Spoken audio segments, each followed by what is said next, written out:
একটা যুবক ছেলে নাইলে দিনে একবার হস্তমৈথুন করে, এরপরে সে ভয় পেয়ে যে তার যৌন শক্তি নষ্ট হয়ে যাবে, বলে যে আস্তাগফিরুল্লাহ আস্তাগফিরুল্লাহ, আর করবো না, 1 মাস আর করে না।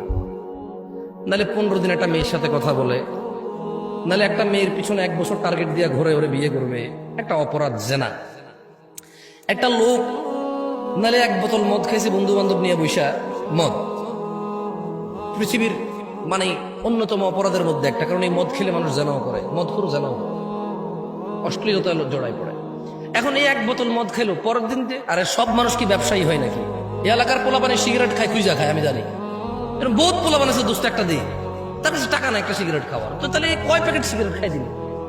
অত টাকা নাই তো, ওরা বড় যে টাকা দিচ্ছে, স্যান্ডেল কিনছে, জুতা কিনছে, মোবাইলে রিচার্জ করছে পাবজি খেলার জন্য, প্রেমিকার মোবাইলও কিছু টাকা পাঠাইছে, এরপর কয় টাকা থেকে সিগারেট খাওয়া করবো ভাই? ওর বাপ 1 লাখ ইনকাম করে, 4 বারে পকেট খরচ দেয়। তো দেখলাম যে আমি যখন ছোট ছিলাম চিন্তা করলাম যে আসলে সে যে অপরাধ করে, অপরাধের একটা সীমা আছে। আপনি একটা মহিলার সাথে ঘুমালেন জানা করতে, কতক্ষণ তার সাথে ঘুমাবেন? কতদিন লাগাতার এভাবে আপনি জানা করেন? আমি চিন্তা করলাম 99টা দফতর খুলবে অপরাধের।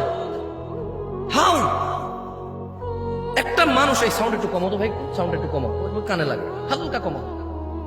আমাদের একটু ডিজাইনের দরকার নাই, সুন্দরের দরকার নাই, স্পষ্টের দরকার, কি বলেন?